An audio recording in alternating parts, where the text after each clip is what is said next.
Hi everyone, I'm Gillian and I'm product manager at Lansweeper. Today we'll be talking about the best practices for discovery. First of all, we'll take a look at the resolution of your scan issues. Next, we'll talk about credential-free device recognition and asset radar. And to close this session, we'll take a look at the timing of your IP scanning targets and also the threats for your scan servers. So let's start with the first item on the list. Let's take a look at the resolution of your scan issues. So after a new installation, you'll see a list of assets that have scan issues. It's best to resolve these scan issues so that the assets in your inventory contain all the details that are scanned. To see the list of all scan issues, let's hover over Reports and then go to All Reports, and then let's type in Issue.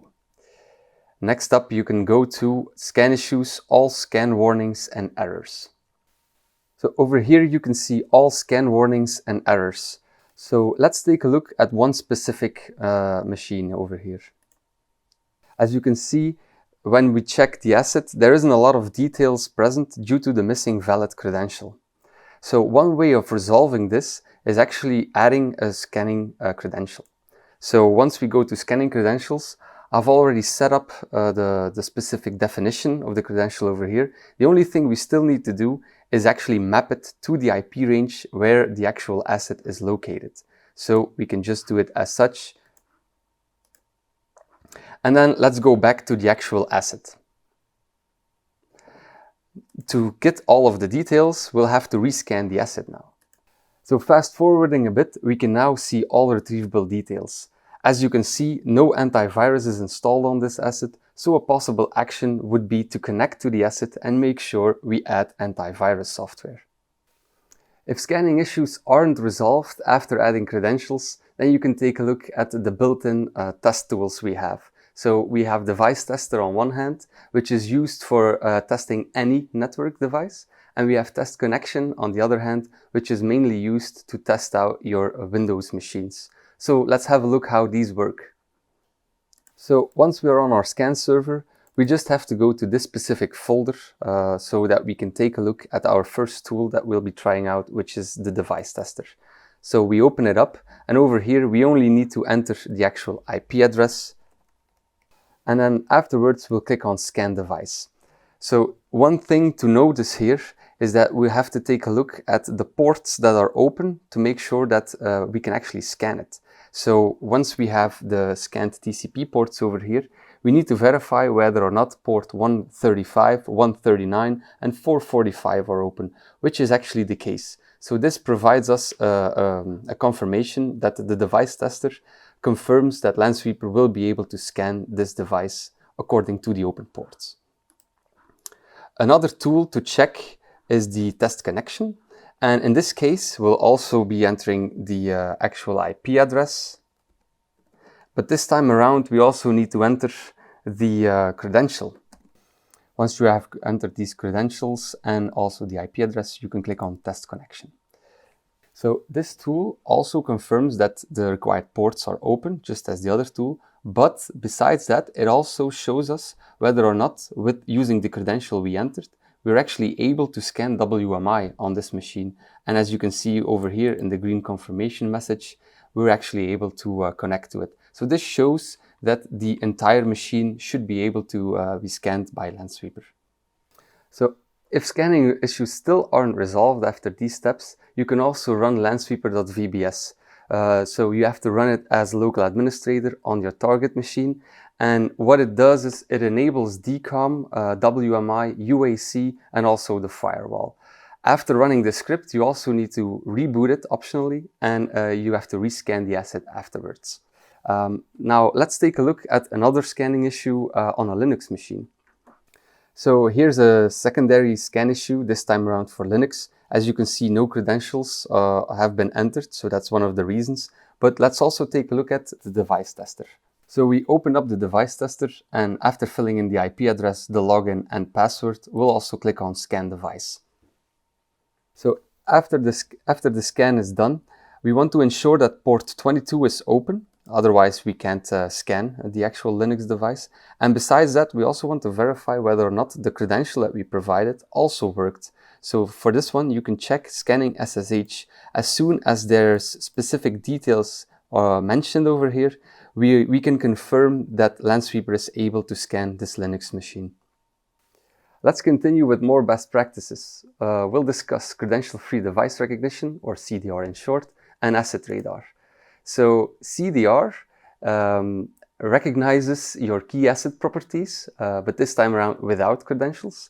And these properties are, for instance, asset type, being Apple Mac, manufacturer, or being Dell, for instance, model, latitude 7420, and then operating system name, version, but also the build number. All of these key asset properties can help you identify which credential should be mapped to the actual asset to get all of the asset details out of there. So let's take a look on whether or not credential-free device recognition is enabled. So let's go to configuration and afterwards go to server options. When we scroll down all the way, we can actually see that credential-free device recognition is enabled on this machine, which is giving us those key asset properties we've previously talked about. Now, one word of warning though, an internet connection is required for this feature to work correctly. Next up is Asset Radar. Thanks to Asset Radar, scan servers are able to detect new devices, but this time around without setting up scanning targets. So if you ever have used Wireshark before, think of a capture filter on your network interfaces. It's also reinforced with CDR to get those key asset properties. And so let's take a look whether or not Asset Radar has been enabled on our installation. We go to scanning and then we go to Asset Radar compatibility and settings. Make sure that all modes are set to enabled, because this will ensure that all new IP and MAC addresses that are detected by the scan server will actually be added to the scanning queue and end up in your inventory. When you go to scanning Asset Radar logs, you can also see all of the devices that were detected by Asset Radar. Now, these details have also been enriched with CDR, giving you these extra details, for instance, of the operating system and the device brand and type. So the next item we'll be discussing is the timing of our IP range scanning targets. So if you have multiple IP range scanning targets, you can have various situations. So for instance, an IP range scanning target with a lot of workstations. Ideally, the scan time equals the moment when most of these devices are powered on. That's one of the reasons why, by default, our IP range scanning targets are set to 12 o'clock at noon, because then most employees actually have their devices powered on and our scan servers are able to scan them. In the case of an IP range scanning target with a lot of servers, you can actually choose when these should be scanned, but preferably you should spread these across the other IP range scanning targets so that there aren't a lot of simultaneous items in the scan queue. So let's take a look at an example. This is a company where employees work from Monday till Saturday afternoon. As you can see, the workstations are being scanned every noon from Monday till Friday, and on Saturday we'll also scan them at 11 o'clock. Why? Because employees actually stop working at noon. The servers are being scanned during the mornings, so the scan information is available when the system administrators arrive in the office. On Sunday, the company is closed, so we don't scan the workstations, but we still scan the servers in the afternoon, because, for instance, when you have a scheduled maintenance, you still want to see the results of your scans of your servers. To end this session, we'll talk about the threats for your scan server options. Now, this gives you faster scan results, but be warned, this does impact the CPU bandwidth and memory usage on your scan server. So let's take a look how we can configure this. So we go to Configuration, Server Options, and we scroll down to Service Options. Here we'll focus on computer and IP threats. Now, computer threats are used for Windows assets, whereas IP threats are used for non-Windows network assets. Now, we can check the assets we have over here with the asset types, and as you can see, there are more Windows assets than non-Windows assets on this installation. So preferably, we want to set our Windows threats, so our computer threats, higher than our IP threads. Now the sum of these threads can't exceed 100. Why is that? It's because SQL Server has a connection pool limit of 100 per connecting machine or scan server.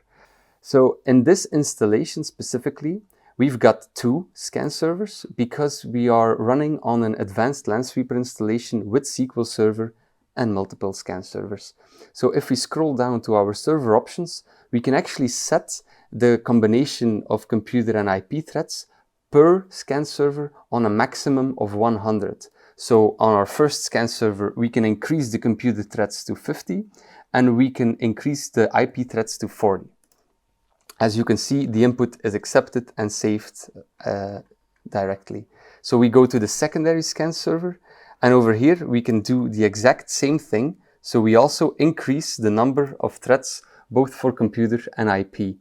Now we have 2 scan servers with an increased thread count, and thanks to our multiple scan servers, we have now faster scan results. If your situation is different and you have less Windows assets than other asset types, you can do the inverse and set a lower computer thread count while keeping a higher IP thread count. Afterwards, you'll also need to restart the Lansweeper service on the scan server, and as mentioned before, best to keep an eye out on your bandwidth, CPU and memory of your scan server. That concludes this session for best practices of discovery. Thanks for watching, and until next time.